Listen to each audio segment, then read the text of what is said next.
Hello, class. Today we're going to be looking at the causes and effects of the Latin American Wars for Independence. Where did inspiration come for these wars, and what are they going to lead to? Going back to the late 1700s, the same time period as the French Revolution, uh, all the energy and excitement of Western Europe, stemming from the Enlightenment ideas, the people that we looked at like Hobbes, Locke, Montesquieu, they're all going to start to spread to Latin America as well.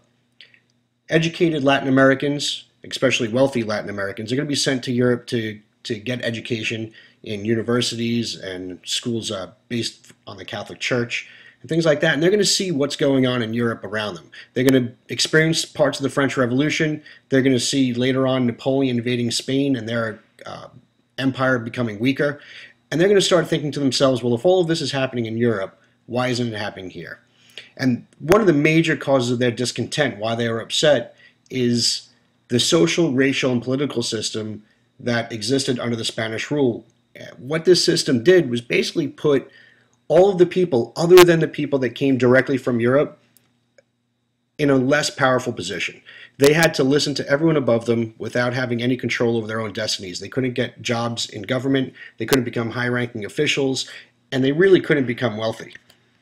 If we look at the pyramid that many of you saw last year, the Peninsulares, the Spanish-born, are going to be up at the very top. These are the only people that really had any power in Latin America. The Creoles, even though that they're descendants of these people, they're white, they're European by nature, by their culture, they don't have that much power. And then as you go down the line, from the mestizos, mulattoes, all the way down to the Native Americans, the people that lived in that land to start off with, they're going to lose power every step. Once you get down to Native Americans, they are looked at as even below slaves. So life was really hard for these guys. So the Creoles are going to resent their second-class status. They're never going to be as good as the people that came over from Europe, even though they're from the same bloodlines. They're from extremely wealthy families. They're very well educated. Then you have the mestizos and mulattoes, who are of mixed ancestry. They have both Latin American or African blood, as well as that European blood. They're not going to be given any opportunity for status or wealth.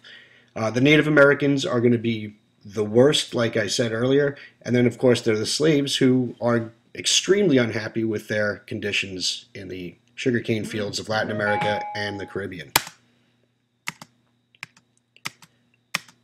We see three major movements starting to unfold: Haiti, Mexico, and Central America. Toussaint Louverture was a really fascinating guy. He was an African slave living in Haiti. His father was actually a nobleman from a noble class in his African culture. They were both brought over here. Louverture got lucky. He was able to learn French. He had his slave master was kind enough to allow him to learn how to read and write, which was very rare. He became very well educated, both from the stories of his father and his ancestry in Africa, and also reading stories from ancient Greece and Rome, and even some Enlightenment writings that were floating around Europe and made their way to Latin America. He was particularly inspired by the slave revolts in ancient Rome. So after reading these stories, he started thinking to himself, hey, why not here? So by 1798, enslaved Haitians had been freed. That was a decree, a law passed by the French. Napoleon started losing control of this island, which was an extremely valuable piece of property for France. It earned them tremendous amounts of money from agriculture and exporting goods to the New World from the Old. But it was too difficult for him to hold on to. It was economically impossible. His forces were wearing thin. So by 1804, Haiti was allowed to declare independence. In Mexico, you have a much different story. You have Miguel Hidalgo and Jose Morales, who led revolts. But these guys were both fathers in the Catholic Church. And instead of appealing to just the slave class like in Haiti, or the educated class like they did in other parts of Central America, these two men really spoke directly to the poor in Mexico. They gathered up their groups in churches. They started spreading the word of independence, started talking about revolution, and they were assisted by Iturbide, who was a very powerful Mexican. He was in one of the upper classes, and he wanted to see independence as well. But instead of wanting to create freedom for everybody below him and equality, he wanted to seek power for himself and basically make himself the Emperor of Mexico. That didn't last very long. While they were successful in overthrowing the Spanish, Iturbide was quickly overthrown himself because people saw that he was trying to gain power and become an absolute monarch, just like the King of Spain. Central America, you have a whole series of revolutions in lots of different areas. They declared their independence in the early 1820s, much later than the other ones, although not tremendously far away, but it was inspiration from these other revolutions that allowed them to gain their independence.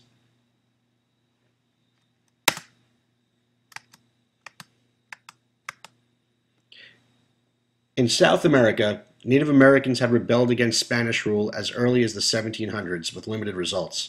It was not until the 1800s that discontent sparked a widespread drive for independence. All right, Simon Bolivar, the liberator. This guy was amazing. Him and Jose de San Martin were both heroes in their own rights. Military leaders, politicians, well educated. Both were educated in Europe. Simon Bolivar actually lived in France during the time of the revolution. He came from a very wealthy Latin American family.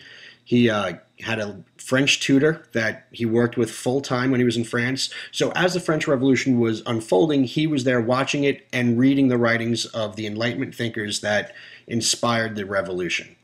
So he was there firsthand. He led an uprising that established Venezuela. Then he moved on to Bogota, Ecuador, Peru, and Bolivia. He basically hopped from area to area, controlled by the Spanish, realizing the Spanish were weak from their wars against Napoleon, which Napoleon won. He took full advantage and saying, you know what, the Spanish army is weak, the king is weak right now, this is our time to strike. He partnered up with Jose de San Martin, who was a phenomenal military strategist. He studied in Europe as well, but he studied military tactics. He was a soldier. Both of them wanted independence. They wanted to have rights and freedoms for the poor, the working class, and together with Bolivar's knowledge and Martin's ability to lead an army, they were able to travel throughout South America, conquering the Spanish armies that still existed there and liberating the native peoples. Basically what happened is Bolivar tried to unite the liberated lands into a single nation called Gran Colombia. Unfortunately, the people were very different that lived in all these different areas. This is a vast amount of land that they were trying to liberate. And instead of combining into one phenomenal empire, they actually broke up. Lots of civil wars broke out, and each of these countries were formed from that revolution, from the Civil War. Venezuela, Colombia, and Ecuador. By 1844, this is what South America looked like.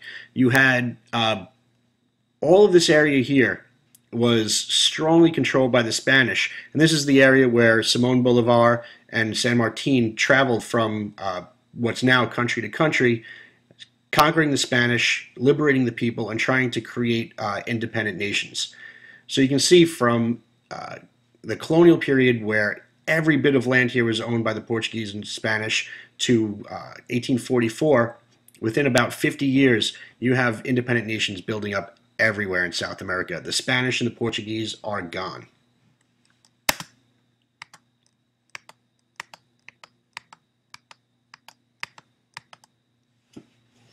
Okay, the long-term causes. The things that caused all of this in the first place, of course, European domination of Latin America.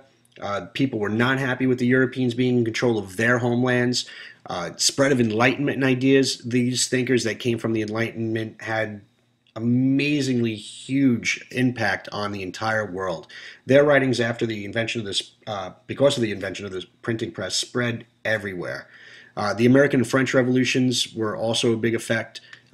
The American Revolution was huge because it was there. It was their hometown. It was north of them. It was kind of far away, but it was a new world being conquered by the old world and then gaining its independence. In fact, copies of the Declaration of Independence and the Constitution spread all over South America. People were reading this, the educated were learning from it, and that really inspired a lot of them to take action themselves. Immediate causes, People were just mad. They were upset about colonial rule and social injustices. Revolutionary leaders are going to emerge, and these guys are going to get everyone fired up. Napoleon's going to invade Spain, oust the Spanish king. That's going to make them think, you know what, Spain is weak. They're broke. They don't want to fight a brand new series of wars in South America. They don't have the stomach for it, and they're going to bail. The effects: slave revolts in Haiti, uh, Latin American countries having successful revolts led by Bolivar and San Martin, and colonial rule ends in virtually all of South America. Some lands are still held by the French, but for the most part, it's really over with. Long-term effects: rebuilding economies. It's going to be a long haul, but it's going to make some of these nations very, very wealthy. 18 separate republics are going to be set up, which are eventually going to become independent countries, and then they're going to try to eventually establish democratic governments to gain economic independence, which is something that is still going on in South America today. All right, a couple of questions. See how well you were listening. Toussaint L'Ouverture led a slave revolt in what country? Mexico, Haiti, Ecuador, or Gran Colombia? Think about it. And the next one: who was known as the Liberator? Was it Miguel Hidalgo, Jose de San Martin, Simon Bolivar, or Augustin de Iturbide? Let's see. Were you right? There you go. If you guessed Haiti for the slave revolt and Simon Bolivar for the Liberator, you did well. You paid attention. All right, guys, we'll see you in class tomorrow.